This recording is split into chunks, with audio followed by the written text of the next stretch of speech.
Hello and welcome to Midday News. I'm Tracy Shilshi and here are the headlines of this hour. Prime Minister Narendra Modi to launch work at Rajasthan's first oil refinery in Barmer. The 43,000 crore rupee project is expected to generate 10,000 direct and 40,000 indirect jobs.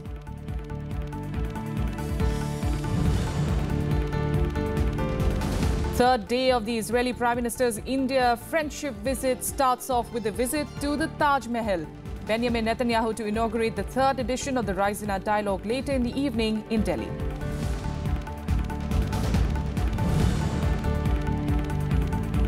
Supreme Court announces 5-judge constitution bench headed by the Chief Justice to hear key cases including the Aadhaar issue. Hearings to commence from tomorrow.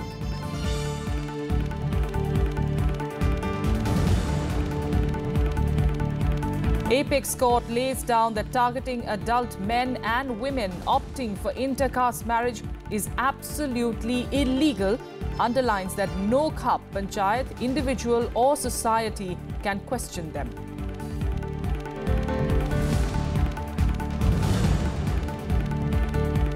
And India aims for wickets. South Africa at the Centurion on fourth day of the second test today. South Africa are leading with 118 runs with 8 wickets in hand in the second innings.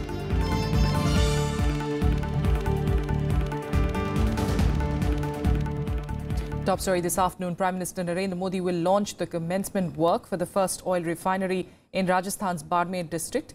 The project is estimated to cost over 43,000 crore rupees. Its output will conform to advanced BS6 norms. The refinery cum petrochemical complex will be ready by 2021. With a 9 million ton per annum capacity, the project will create 40,000 indirect employment opportunities during peak construction period and 10,000 direct jobs. The project was approved in 2013.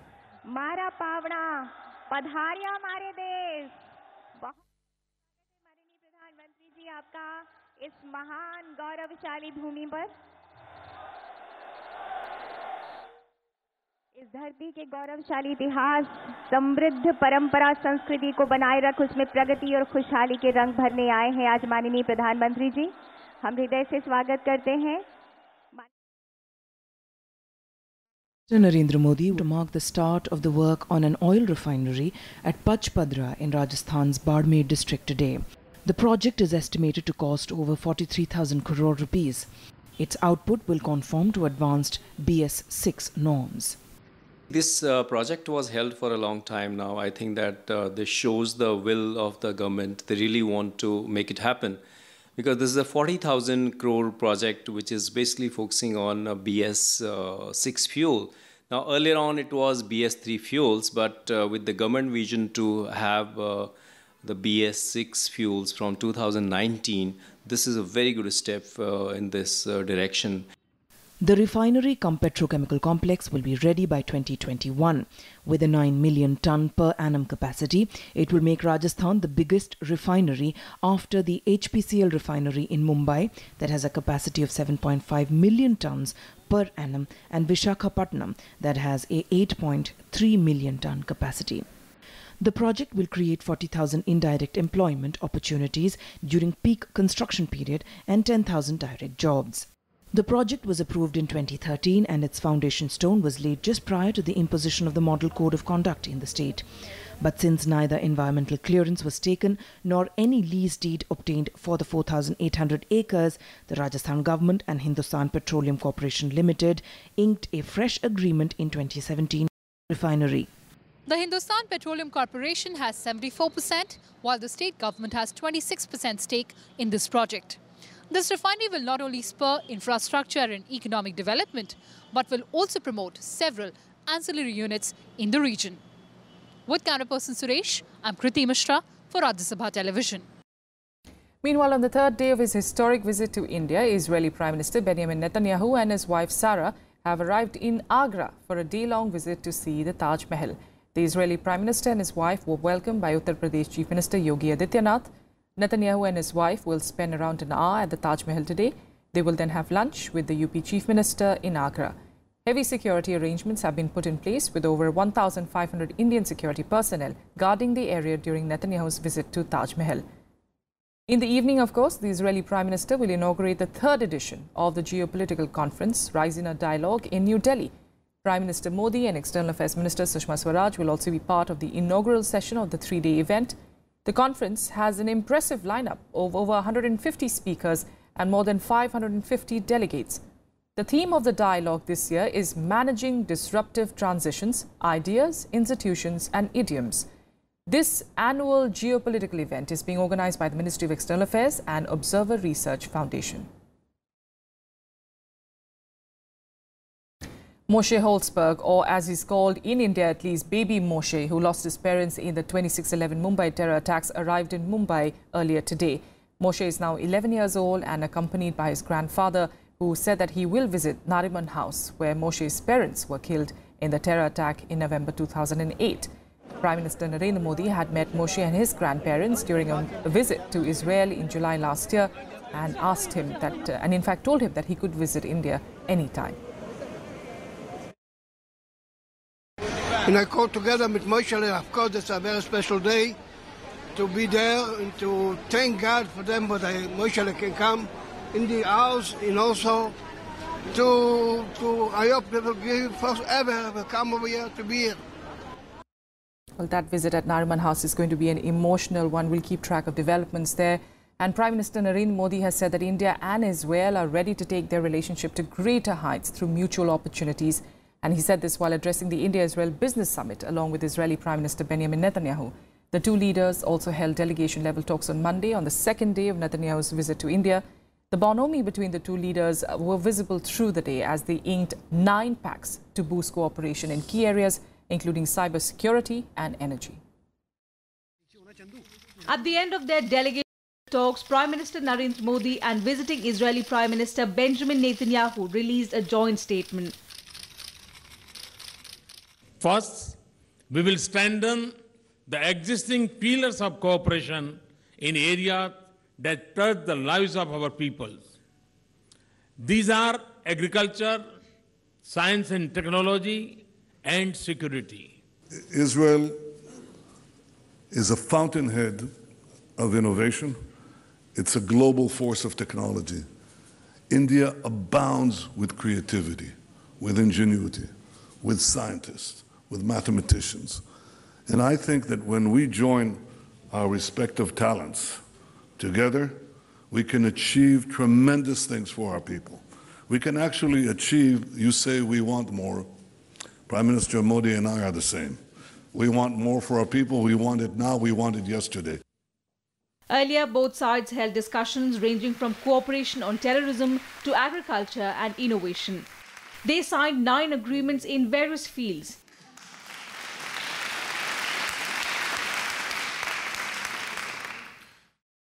The agreements were on cyber-security cooperation, petroleum and oil sector cooperation, protocol amendment, airport transfer agreement, film co-production, Council of Research on Homeopathy and Ayush, space science technology, letters of intent for investments in both countries, letters of intent in metal technology and solar technology. We have imparted our shared impatience to the implementation of our earlier decisions. The results are already visible on the ground. Our discussions today were marked by convergence to accelerate our engagement and to scale up our partnership. Netanyahu also praised Prime Minister Narendra Modi, calling him a revolutionary leader with an unparalleled zeal to help the Indians. Modi responded by calling the relationship with Israel the relationship of the century. You are a revolutionary leader, in the best sense of the word revolution. You are revolutionizing India. You're catapulting this magnificent state into the future, and you have revolutionized the relationship between Israel and India. Your visit, Prime Minister, is a long-anticipated moment in the journey of friendship between India and Israel. Your visit is also a fitting climax to the celebration of 25th year of diplomatic relations between India and Israel. In their first summit meeting this year, both leaders also reviewed the progress of relations between the two countries. Condemning the menace of terrorism in the strongest possible words, Netanyahu said Israel will always stand by India on the issue. Indians and Israelis know too well the pain of terrorist attacks. We remember the horrific savagery in Mumbai. We grit our teeth. We fight back. We never give in. Later, both Prime Ministers also took part in the India-Israel CEO Forum meet, where a report was presented on the prospects of further cooperation among industries. Both the Prime Ministers were quite at ease, and spark in their eyes were telling the story that there is no glitch in the relationship. The relationship of the future is fructifying. In the morning, the Israeli Prime Minister was given a ceremonial welcome at the Rashtrapati Bhavan before his meeting with President Ramnath Kovind. Akhilesh Suman's report for Rajya Sabha TV. India and Israel launched the first industrial research and development fund to train Indian youths for path-breaking technological solutions on Monday. The decision to create the $40 million fund was taken during Modi's visit to Israel last year for an interactive and joint working program that will involve the youths from both countries in data analysis and cyber security. The decision was announced by both Prime Ministers during the business summit in Delhi on Monday evening. Ahead of the business summit, both the Prime Ministers also reviewed business climate initiatives taken after decisions taken during Prime Minister Modi's visit to Israel in July 2017. Economic reform is key because you cannot move if you're stuck. If you're mired in very high taxes and very high bureaucracy, it's very difficult to move because people want to be able to see the fruit of their labors, and for that you have to have a streamlined economy. I just heard from Prime Minister Modi an impressive statistic that India moved in the 4 years that you have been stewarding its effort, 42 places in the business-friendly index. I have to say we have not moved as much. Now, let me tell you why I think Prime Minister Modi is hitting the nail right on the head. Because bureaucracy is a tremendous opportunity for growth. You don't believe me? Bureaucracy is a tremendous opportunity for growth because when you remove it, it grows. So we both have a treasure. We have abundant bureaucracy. And if we keep hacking away at it, you're going to see more and more and more growth. Now the second thing, technology. There is not going to be any more this distinction between high-tech and low-tech, because over time, just about everything will be technologized, everything. We see it in specific areas. We see it in, obviously in communications. We see it in water. We see it in agriculture. We talked in the room adjacent to this briefly now about not smart cities, smart fields, precision agriculture. It was a very special visit. I experienced at close quarters the remarkable spirit of innovation, enterprise, and perseverance that drives Israel. There is new energy and purpose that has invigorated our ties over the last few years. It will help take over cooperation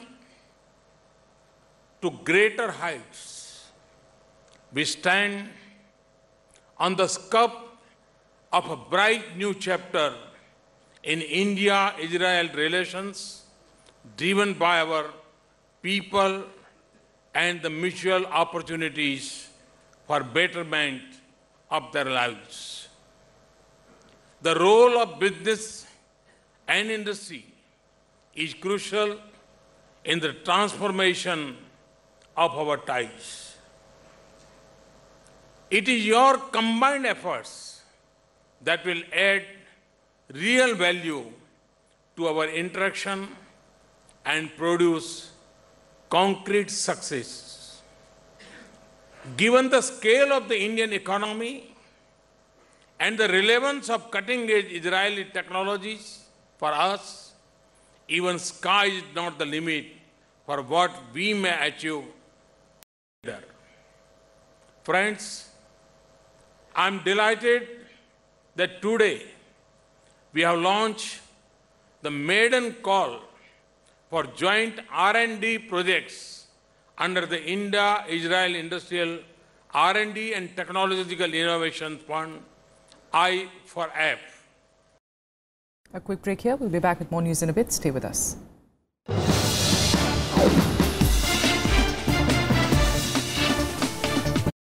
A path-breaking initiative on Indian television. A show you must watch. The Election Commission of India and Rajya Sabha TV present National Elections Quiz. Coming soon.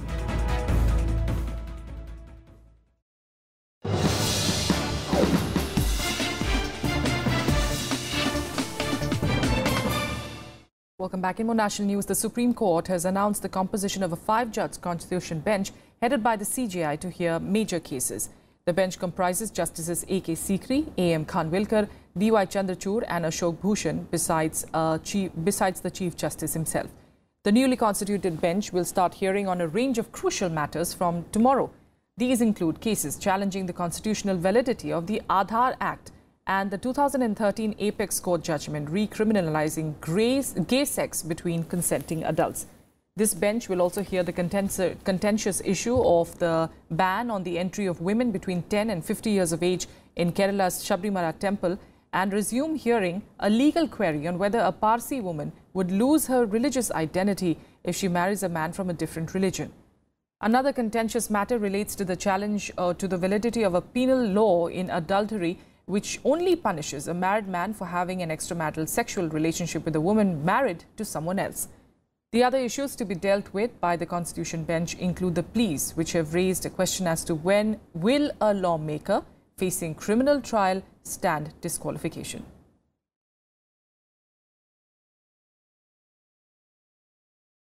The Attorney General of India, K.K. Venugopal, has said that he hoped that the differences that have come to the fore in the Supreme Court will be settled within a couple of days. The AGI statement comes a day after he said that the issues have been settled. Supreme Court Bar Association President Vikas Singh also said that he hoped the matter will be settled by this weekend. Meanwhile, the Bar Council of India today again said that there was absolutely no crisis now in the Supreme Court and normalcy will soon be restored in the higher judiciary.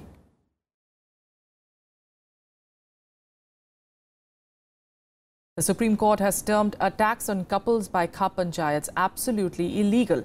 The Apex Court said that if an adult man and woman marry, no Khap Panchayat, individual or society can question them. The Supreme Court said that any kind of collective attack on a boy or a girl who are adults is absolutely illegal. A bench of Chief Justice Deepak Mishra and Justices A.M. Khanwilkar and D.Y. Chandrachud asked the centre to give its response on suggestions earlier given by the amicus curiae Raju Ramachandran on ways to prevent harassment and killing of young couples in the name of family honour.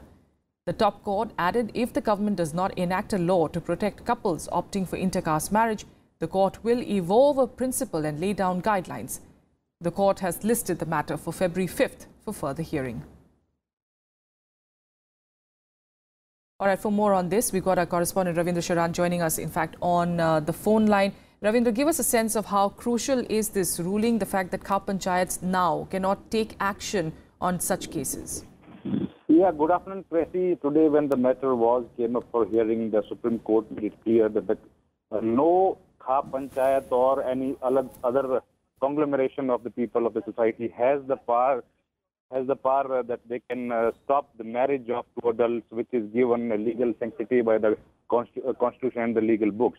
Further, the Supreme Court also made it clear that if the government will not be able to take any further any stand on this, or they fail to ban the Kha Panchayat, then the Supreme Court will be forced to take an action on this. What we have seen, this was the petition filed in 2010 by the Shakti Vahini, that's an NGO which is working for the welfare of the society, and that they have requested, they have demanded the central government to, they have demanded the Supreme Court that there should be a complete ban on the Kha Panchayat, which the petitioner claimed are responsible for staging the killings of the adults who are marrying with each other out of their caste or inter-caste or inter-clan. But there is no independent verification of, or there is no independent survey so far has been conducted by anyone which suggests that the Kha Panchayat are basically responsible for the killing of the persons who has married inter-caste or inter-clan. But some cases has been reported in past as well. The central government, while responding to this case today, has made it clear that a law is already pending in the Lok Sabha, and a bill has to be passed by the Parliament, and it is already pending in the Lok Sabha. Once the bill is passed, then there is a law which will be formulated to ban all this kind of panchayat. The further hearing of this matter will take place in the Supreme Court on next February, 5th of February. Tracy. All right, we'll leave it there for now. Ravinder, thanks so much for joining us with those details there, of course, coming in from the Supreme Court. And Ravinder, tracking more developments, in fact, that's coming out of the Apex Court. Today, the Apex Court directed the Maharashtra government, in fact, to give all documents relating to the death of Justice B.H. Loya to petitioners seeking an independent probe into his death. The two-judge bench passed the direction after the Maharashtra government submitted the documents, including Loya's post-mortem report, in a sealed cover. The court also asked both petitioners not to make the contents public or disclose them in any way. The bench, which was hearing two PIL seeking independent probe into Loya's death, adjourned the case for a week and allowed the petitioners to file additional documents if they wanted. Vice President M. Venkaiah Naidu inaugurated the event marking 1,000 liver transplantations in Tamil Nadu by the Gleneagles Global Hospital in Chennai today. Speaking at the event, the Vice President said that organ donation is a noble way of living beyond death. He also released the book, 1,000 Liver Transplantation, authored by expert surgeon Dr. Muhammad Rela. The book which I have released, this book on the journey towards 1,000 liver transplants in Tamil Nadu, captures the passion and determination of two individuals in making available the highly specialized medical treatment of liver transplantation and treatment to liver diseases to the people of Tamil Nadu and also to those from other parts of India as well as many countries. The centre is resolved to identify the number of children out of school. While addressing the 65th Cabinet Advisory Board of the Education meeting, Union Minister for HRD, Prakash Javadekar, said that the centre and state governments have resolved to launch Operation Digital Board and also initiate a scheme to identify out-of-school children from September 2018. He also said in the next 5 years, government schools in the country will be equipped with smart boards. A subcommittee on out-of-school children will submit its final report on the 31st of January.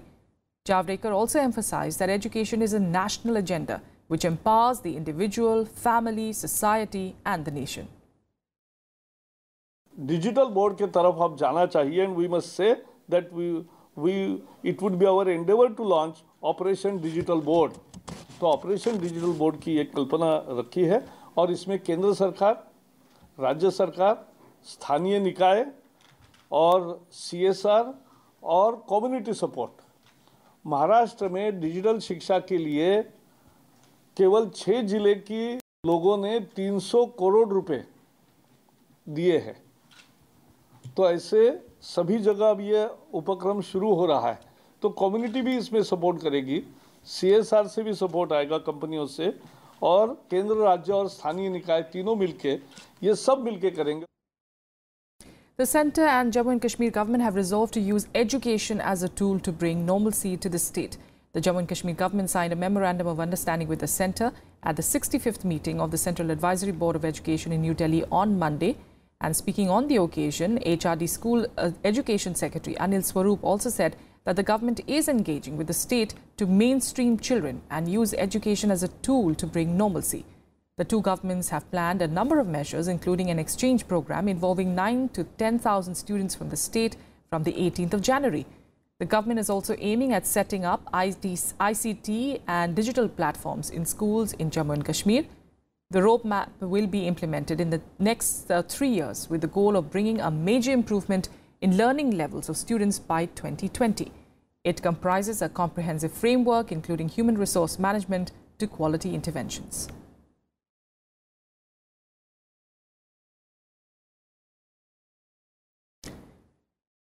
On to sports now. In South Africa will resume the second innings of the second test against India at 90 for 2 on the fourth day today.